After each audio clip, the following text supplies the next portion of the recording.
Apocalipse capítulo 9. E o quinto anjo tocou a sua trombeta, e viu uma estrela que do céu caiu na terra, e foi-lhe dada a chave do poço do abismo. E abriu o poço do abismo, e subiu fumaça do poço, como a fumaça de uma grande fornalha. E com a fumaça do poço escureceu-se o sol e o ar. E da fumaça vieram gafanhotos sobre a terra, e foi-lhes dado poder, como o poder que têm os escorpiões da terra.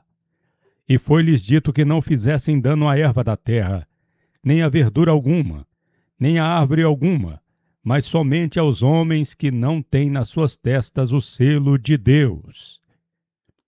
E foi-lhes permitido que não os matassem, mas que por 5 meses os atormentassem.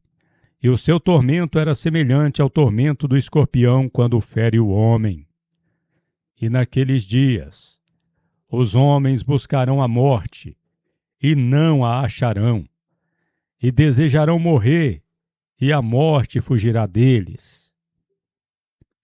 E o parecer dos gafanhotos era semelhante ao de cavalos aparelhados para a guerra, e sobre as suas cabeças havia umas como coroas semelhantes ao ouro, e os seus rostos eram como rostos de homens, e tinham cabelos como cabelos de mulheres, e os seus dentes eram como de leões, e tinham couraças como couraças de ferro, e o ruído das suas asas era como o ruído de carros, quando muitos cavalos correm ao combate. E tinham caudas, semelhantes às dos escorpiões, e aguilhões nas suas caudas, e o seu poder era para danificar os homens por 5 meses. E tinham sobre si Rei, o anjo do abismo. Em hebraico era o seu nome Abadom, e em grego Apolion. Passado é já um ai, eis que depois disso vem ainda 2 ais. E tocou o 6º anjo a sua trombeta, e ouvi uma voz que vinha das 4 pontas do altar de ouro, que estava diante de Deus, a qual dizia ao 6º anjo que tinha a trombeta: solta os 4 anjos que estão presos junto ao grande rio Eufrates.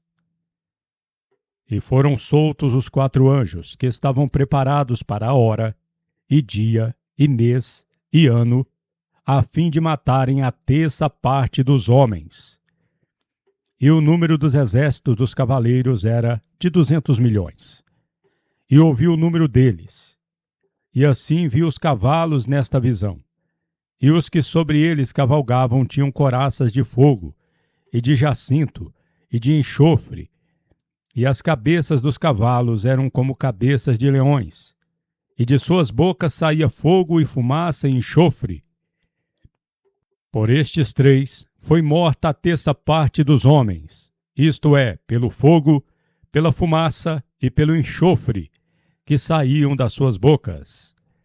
Porque o poder deles está na sua boca e nas suas caudas, porquanto as suas caudas são semelhantes a serpentes, e têm cabeças, e com elas danificam. E os outros homens que não foram mortos por estas pragas, não se arrependeram das obras de suas mãos, para não adorarem os demônios, e os ídolos de ouro, e de prata, e de bronze, e de pedra, e de madeira, que nem podem ver, nem ouvir, nem andar. E não se arrependeram dos seus homicídios, nem das suas feitiçarias, nem da sua fornicação, nem dos seus furtos.